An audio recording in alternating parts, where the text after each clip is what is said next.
I want to share with you my story of how I became a professional loctician, and perhaps upon sharing my story, you, if say you're interested in becoming a professional loctician, may gain some insights that you might be able to use in order to become a professional or self-employed and have your own loctician business. So where my story really began is, well, I had dreadlocks the first time back in 2009, but they weren't really what I was wanted. You know, they weren't these dreadlocks, and they were a little too big. So after 3 years I have those dreadlocks, I cut them off. I actually cut them off about 6 inches, undid the dreads, so I actually had a full head of hair afterwards. And then in 2011, get this, I was preparing for the end of the world. And so in late 2010, I was also on probation at the time for some pot charges. And so I went on the run preparing for the end of the world, and I ended up homeless in Portland, Oregon, where I had a backpack and I was actually doing my thing. I was actually having a great time being homeless, and I was homeless for a whole year in Portland, Oregon. And during that whole time period, I would just see these dreadlocks on my head, like, you know, just envision that. And after a whole year of doing that, but I wasn't doing it consistently. That's the big thing. There's a proper way in order to manifest an experience, and I wasn't consistent. So, but after a whole year of imagining this, but not doing it consistently, I had a friend, and his name was Vasu. And he was homeless too, and I noticed that his hair was starting to knot up and dread up all by itself.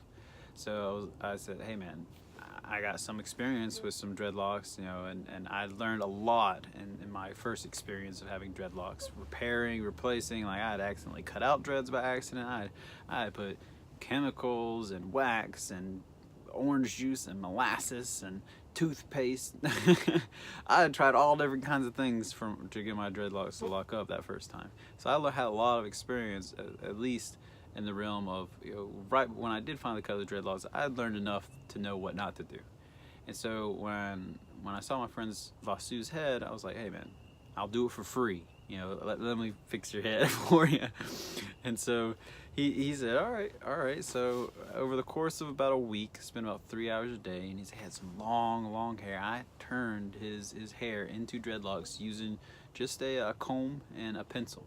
You know, and I rarely even needed the comb that much, but I used the comb and a pencil, and I sculpted the dreads to where he had perfectly round dreadlocks. And they were all of varying sizes because the parts were kind of mismatched, and I did the best I could given that some of his hair was already turned to the dreads and all that good jazz. But he loved the results. This is just about a week, for a week or more. He was always trying to do things for me, trying to like repay me back for what I did for him. I was like, no man, that's part of a gift. You know, that's part of giving somebody something. You don't expect something in return, so no. And but he just kept coming. But what actually ended up happening was that a week or 2 weeks later, not quite sure, but let's say 2 weeks later, I was so inspired by that experience and how good I made his dreadlocks look. I said, you know what? If I want the perfect dreadlocks, I don't know if I can trust somebody else to do it for me. You know, and two, I don't know anybody that would do it for me. And three, you know, I might have to actually do it. So, you know, given that I had taken all this into consideration, you know, that my newfound experience with the dreadlocks that I made on his head, I put dreadlocks in my own head. And they were just these little 3 to 4 inch nubs nugs on top of my head, and my hair on top of my hair was actually longer than the hair on my sides. So the top ones were like this tall, and the smaller ones were like this big. And so what happened was I had manifested a place to stay for the winter, and her name was Joy. And so Joy, she gave me a place to stay, and during that process of me making these little dreadlocks, I asked her to part the back of my head, and I parted the front of my head exactly how I wanted it. and then I backcombed it, and I used a pencil in order to sculpt the dread in the desired fashion, and the results were pretty freaking great. You know, it was pretty great, especially since I only used a pencil and a little comb. Now, fast forward a couple weeks, and this is about March 11th ish. March 11th, so about around in February, this time in February, that's when I put my dreadlocks in 7 years ago. And these dreadlocks in 7 years ago with a pencil as my tool, not a crochet hook. And you know, a couple weeks later, I actually, you know, I get arrested, and because I was actually on the run for some pot charges, they bring me all the way back from Portland, Oregon, back to North Carolina. Ended up going to jail and eventually going to prison, spending some time in prison. And when, you know, during that time period in prison, the black guys, the white guys, the Hispanic guys, all different people, you know, they'd see my little dreads on the top of my head, and they were just like, dude, are you mixed? Like, because those things, they looked so good. People assume I'm mixed. Like when people see these dreads, you know, these dreads look so good that people think I'm mixed. But I have white boy hair. Like, it's fine, thin. You know, like, look at my scalp right here. Like, look. What is it? See if you can see that. That much hair, a little bit of hair makes that big of a dreadlock.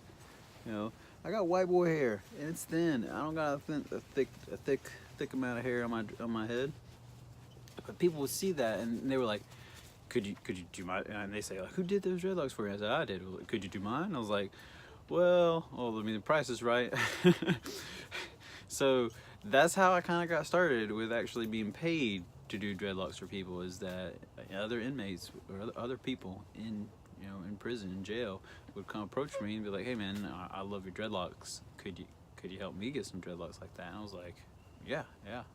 And at first, you know, for a long time, I would do a full head of people's dreadlocks for just for a book of stamps. $6. That's $6 a full head.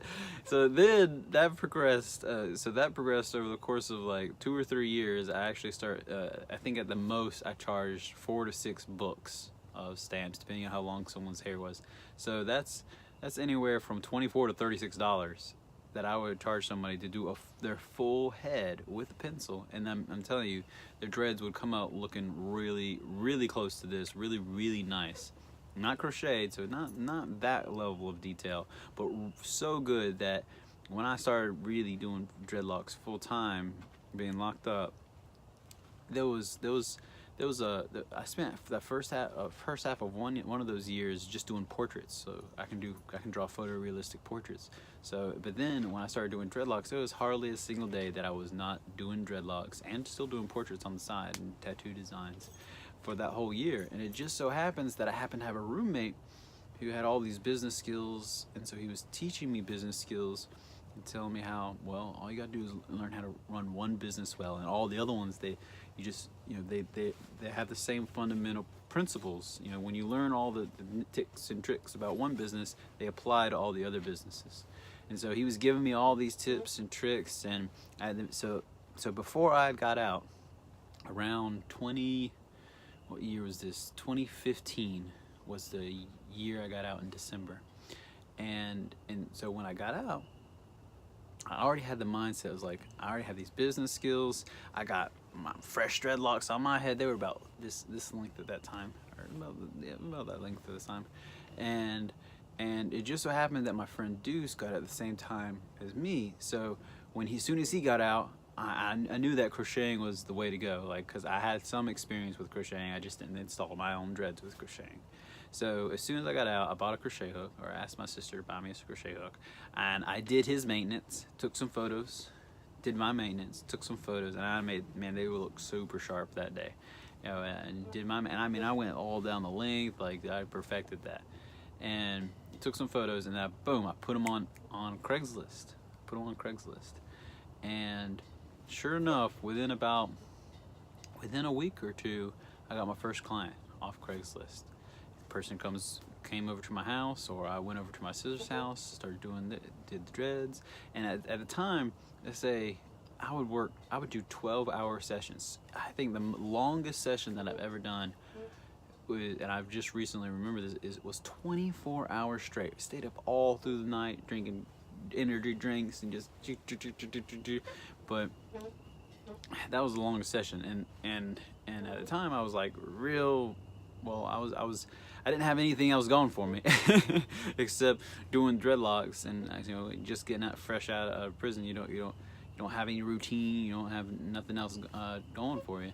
So I had some really long sessions, and I was only charging $10 an hour. So someone could get a full head of dreadlocks from me for $120 if it took 12 hours, or $240 if it took 24 hours, spread across 1 or 2 days. And most of the time I did it all in one day, like just knocked it out. And really my quality was still really close to this quality right here, honestly. But I used multiple tools instead of just one tool.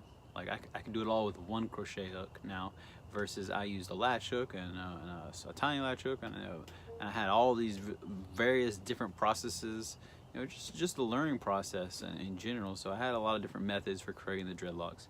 But over time, over the years, it's been 4 years since I had gotten out of prison, and over time I had found out that, wow, some people out there are making $100 an hour doing dreadlocks for a living, and other people, they're making $40 or $50 an hour, and they're like, I'm charging $10 an hour. I was like, and my work is better than most of those people. I was like, something's got to give. I'm barely getting by working a construction job, doing dreadlocks on the weekend, doing dreadlocks at night, and still doing the construction. So I slowly started upping my prices. I went from $10 an hour to $15 an hour, $15 to $25 an hour, $25 to $40 an hour. And also too, say like a typical maintenance session back then in the early days would take me 5 hours to do, using a variety of different tools for a single person's head. Whereas as I learned and perfected my skills, I was able to actually reduce that down to 2 hours and only use a single tool. And just through the process of refining my skills, I realized, early on, I was like, if I get faster and have better quality work that I do, I can charge more. I can be the top class, like the highest paid, dreadlock. Like where you got some people over there, they're okay and they get paid okay. Some people, they're pretty good and they get paid pretty good. You got some people that they're phenomenal and they get paid phenomenal because they have the best quality work. And then of course you got the people that want to buy or purchase those services, and they themselves, well, they have a vision in their own mind. Well, how much are they willing to pay? How much are they willing to invest in themselves in order to get those services? And so it's really been a learning process of like identifying my own beliefs, because I was charging $10 an hour in the early days, and I was easily worth 30. I was easily worth 30 an hour in those early days, and so it was just my lifestyle and my discovering myself and seeing what I need in my life and what I want to settle for. And also too, I chose dreadlocks, or really it chose me, because when I got out of prison, I have a variety of different skills, a variety of different artistic skills, but I chose dreadlocks because it's a niche. There's lots of people out there doing pictures and portraits and stuff, but in this area that I'm located in, nobody's doing crocheting dreadlocks, and the person that was doing it just happened to pass away right there at the very time that I was getting out. So fast forward to now, present day, I live outside on a little piece of land that I'm renting. I sleep in a tent right over here. I work in a gazebo. I still go to the gym and the yoga studio every day for the past 5 months. I wake up at the crack of dawn. These are just recent renovations, and I strive to only really spend about 3 hours each day doing dreadlocks, and I charge on average $60 an hour. And if they want that 4th hour, that 5th or 6th or 7th, it goes up almost like $20 every couple hours, because in my experience, I have a lot of stuff going on, a lot of different projects. I'm learning to juggle, I'm writing a book, I'm working out, I'm doing martial arts, I have a dog, like I'm doing the yoga, like, and then I also want to draw, and I want to do these YouTube videos, and gradually getting better at managing the social media. Like, I have a lot of stuff going on, so my time is valuable, and still I'm the only one in this area, and I'm the high. I've built my skills up so that I can afford this lifestyle. I can afford to be free. I can manage my own time. I can manage what I do in a given day, or if I don't do in a given day, or if I need to reschedule somebody, or if I want to work in the evening, or in the afternoon, or in the morning. Like, I get to decide all that. And you know, in 2 days I make more than I make pretty much almost exactly as much as I used to make. And so in 6 hours I make about as much as I used to make working construction 40 hours a week. So I mean, and then I have no overhead too. I mean, I pay rent, and I got free Wi-Fi, and free water, and free electricity. So it's like no overhead, you know. And this is the lifestyle that I've built for myself, or that kind of has come to fruition, because nobody else would pay me $60 an hour to do something. You don't get paid $60 an hour to you know, starting off to build a house. It takes a long time to earn that kind of money. Whereas in this business, the skills and the level and the depth of which I could become better are really in my hands. They're really in my hands. And so it's kind of like dreadlocks, this profession chose me, and it's taken some time for me to be okay. Like, yeah, I like this lifestyle. I like the work that I'm doing. Probably what I like more than actually doing dreadlocks, because it's not the most exciting thing anymore, although I do enjoy repair sessions, because they're continuously interesting, and I'm always learning new things, new skills. But what I enjoy the most is talking to people, getting to know people, you know, hearing about their life, hearing about their experiences, sharing my life, sharing my experiences, talking about the primal choice, sharing presence, knowledge, and understanding. And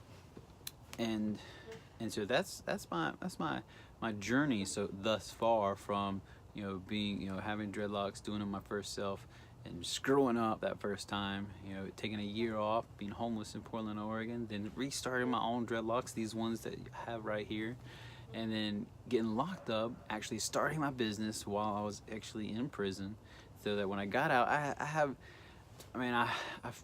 probably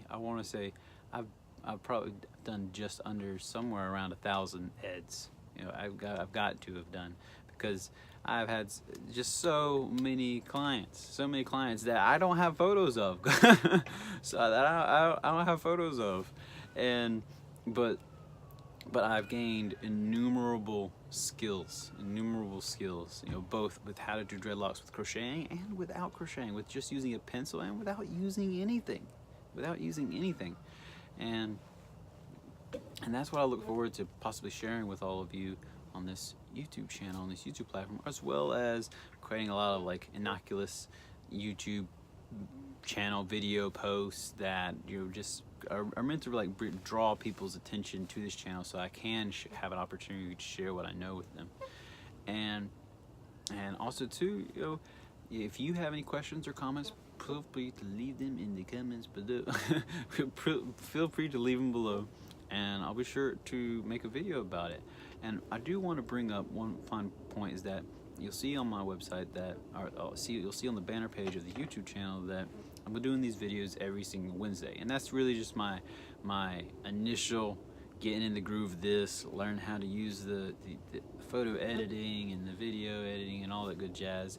But once I get in the groove of it, I'll probably post more often, but I'm gonna at the very least give you this one video every Wednesday, and it'll be automatic, and it'll post automatically around 11 p.m. now. I was doing 6 p.m., but I decided 11 p.m. is a little bit better for my schedule.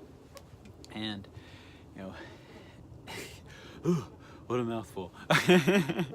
But that's my experience, that's my journey thus far. I crochet these now. I don't use any of my other previous methods, although in one of the upcoming videos pretty soon, I'm going to show you how to have fuller dreadlock roots in between your maintenance sessions. without having to use any products or without having to use a crochet hook. Like, you can literally, if you know exactly what to do, you can have thicker, fuller roots that will actually mature into dreadlocks all by themselves for Caucasian hair, or anybody's hair, really.